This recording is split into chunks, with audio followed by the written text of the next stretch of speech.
Dust accumulates on the earth, which is why it is dusty.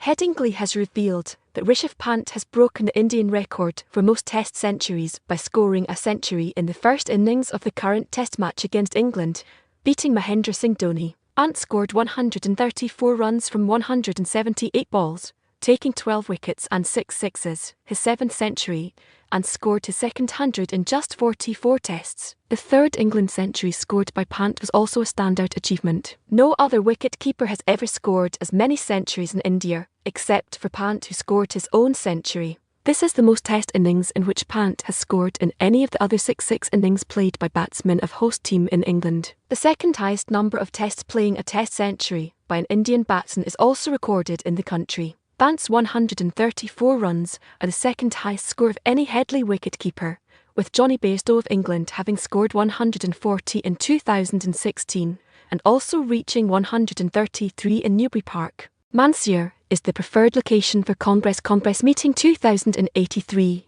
which should be chaired by Dr. Shekhar Kwaralar and not Gwaran Khan respectively. Dr. Shekhar Kwaralar, the central member of the Nepali Congress, arranged for the Congress to be held in Mansur on November 20, 2018, according to his statement on Tuesday. The Nepali Congress's Tanhan District Working Committee held a working meeting on Sunday, where he declared that the party Congress should be scheduled for the same day as previously. He expressed his support for the Congress meeting to be held on the agreed-upon date, arguing that prolonging the Congress meeting would not benefit the party. Leader Kwaralar emphasised the need for all leaders to plan for the local, state, and federal elections as the timing of the elections is critical. He advised all members to do the same, despite the strong organisational district of Nepali Congress in the past. After the election of Ramchandra Paul as the leader of the district, Kwaralar stated that the situation in the area has changed and urged for a new direction to be taken by the leadership. He suggested that if there is a weakness in the renewal of membership, senior colleagues in district should reach out to the level and remind the workers to renew their membership. National Assembly's resolution to formally and respectfully establish unity with the Maoists. The NSB, headed by Mahendra Rai Yadav, has opted to bring together the NACWR and the Maoist Centre for mutual recognition during the Central Committee meeting on Sunday. NCP has opted to merge with the Maoist Centre, and we are expanding the party's organisation to 77 districts. Yadav stated the decision was made to draw the attention of the government towards the development of laws, including the Federal Law of Civil Liberties Act, Education Act and Police Act. According to him, the Land Act should be amended to advance the process further, and he also mentioned that the people who left the NESPR have resigned. Cancer patient sends letter from cancer patient to PM. Nepal is sorrow over Somabzar as Nepali streets fill with grief. Bed No. 12, 3rd floor, Nepal Cancer Hospital, Harasity. I'm writing something in my diary at the moment. Patients in other beds, and their beds are watching differently, while some patients are not reading or writing. At Rajiv Gandhi Hospital, India, doctors used to share examples with all patients even when I was reading books. Until now, I don't feel like I'm a Brahmi, and I can read books and write diaries quickly, including the last 5 months of my life. I went to a private hospital to have my throat cut. The blood test FNAC was recommended by the doctor, but it was conducted from the outside of the throat. However, based on my friend's observation, which is that the blood is drawn from inside the neck and not the other way around, and it is exhausted throughout the day. After stating to him that the fall was from the outside, I assured him of my innocence, and after 7 days, they gave me medication while I ate. Consequently, I went to the government hospital and was instructed to display my nose, ears, throat to doctors who asked if I was prepared to undergo surgery in order to remove the fall. I requested further investigation after the FNAC report came in, which suggested no abnormalities. The initial suspicion was that TB was present, but it wasn't. Meanwhile, the back began to hurt very badly and pain started apace. My report was normal, but the doctor sent it to the doctors for treatment. He didn't find anything in it, so I wonder why he sent me for physiotherapy. Doctor of the nose, ear, throat. The doctor of cancer sent his recommendation to the doctor in spine/thigh. Our team was unable to detect anything, and the biopsy was done in 9 days, but the report was returned. The report had been sent back to the lab in 12 days, while the full report went to 6th dimension in 20 days. We are weak and slow in our technology. While I was in a health institution, the doctor asked me my age and responded with surprise. He was surprised to learn that I had just turned 37. The doctor then asked again, Are you going to have any babies? Not that it happened at all. But he also mentioned cancer might be lost in one of the few hospitals across India where chemotherapy is not available. His words had a profound impact on me. The disease was that money was the primary issue in getting treatment in India. No bank had ever reconciled that emergency. The needy are getting ready to take their weapons in the face of adversity.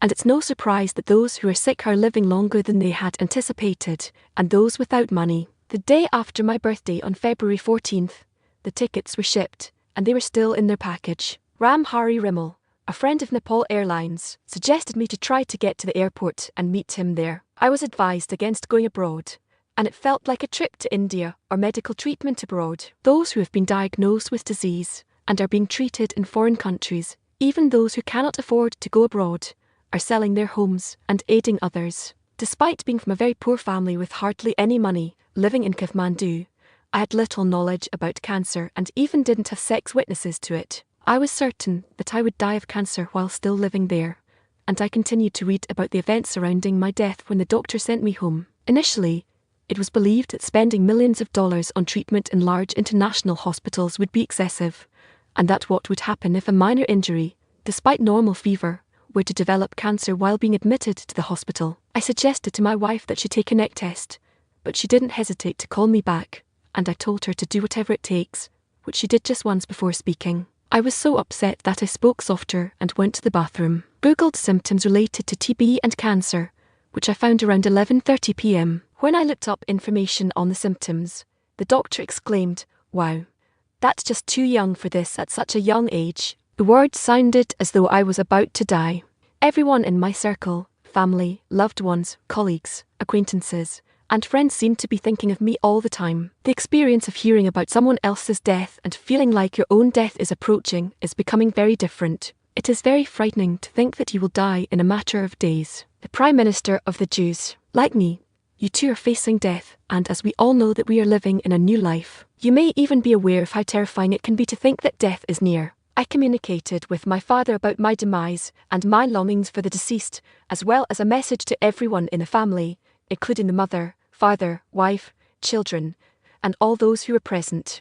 On my birthday, 14th September, I flew to Delhi for treatment. Although I was packed as usual, 2 passengers did not arrive, and I got tickets in the stand while on my flight, which was very similar to the day before. After departing from Indira Gandhi Airport in India, Almoma was hit by a car at 5 p.m. The distance to reach was only 30 km. There were no SIM cards available for calling anyone. At the Rajiv Gandhi Hospital, there is a Nepalese staff dedicated to treating Nepal's patients. The hospital has reported that around 1,700 Nepalis are in the market for medical treatment every day and were found nearby. Nepali locals are more inclined to use a pleasant language in the same location, beginning at the airport and bus stations, and then returning to get treatment. The husbands, from the shops to the drivers, looked at the poor, even the poverty, and the people of the impoverished nation, and they felt the discrimination in the way they could receive the full amount. It was reported after a period of at least 1 week.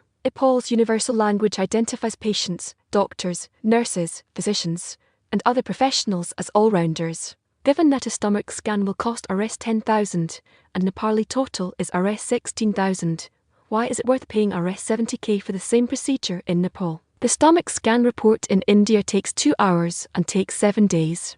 In Nepal, the same machine is used for both services. If you need additional money, pay 10,000 rupees. They understand that the patient pays, and they don't label it as theft when the report is ready in a few hours. Rajiv Gandhi informed a hospital manager that approximately 46 Nepalese people visit the hospital every day, and that Nepal's population spends 7 billion rupee on the facility alone. Nepalese patients are spending $3 billion annually on medical treatment at Medant Hospital, as well as in Max, Apollo, Gangaram, Tartar, AIIMS, Vellore, and Mumbai hospitals. Meeting a Nepali on the streets of Somabzar makes you feel as though you are in Tibet. Numerous Nepali narratives depict hardship and suffering experienced in the streets of Somabzar. The park and streets are teeming with muddy heads, tear-filled cheeks, dry eyes, and unappealing lips that try to smile. Whenever I saw them, they would gaze at me. Many hospitals in Nepal were in urgent need of a hospital, and there were numerous complaints that the disease was not detected at the time, leading to many complaints. Nepal was my home for the past 17 days, and it felt like I was in a city from Nepal. Despite being just 3 kilometers away from the hospital, I encountered Nepalese people who were kind and helpful. Dr.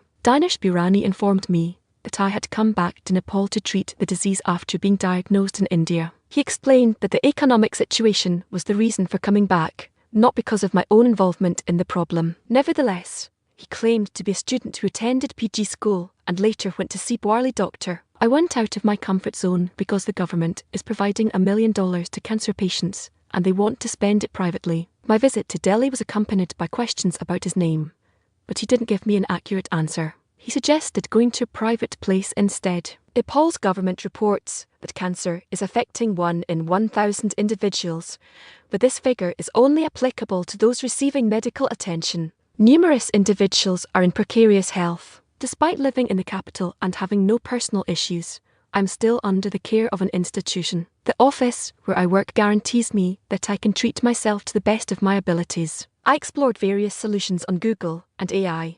But what about the low-income residents of Vekat who have cancer? What is the treatment of citizens who have come to India to laugh and cry, particularly in costly hospitals like Rajiv Gandhi? Patients in government hospitals facing life-threatening illnesses are experiencing distressing symptoms such as rage, anger, breathing difficulties, anxiety attacks, and depression. In the end, there is no way for the patient to get tested, not be able to obtain the necessary medical advice, and some doctors spend their personal time with the patients. Nepal has unacknowledged health brokers who wash patients in Indian hospitals rather than within Nepal. May I ask the Prime Minister, who is currently in charge of the country, a question? How come the government is unable to persuade millions of cancer patients that Nepal is the only country capable of diagnosing and treating cancer?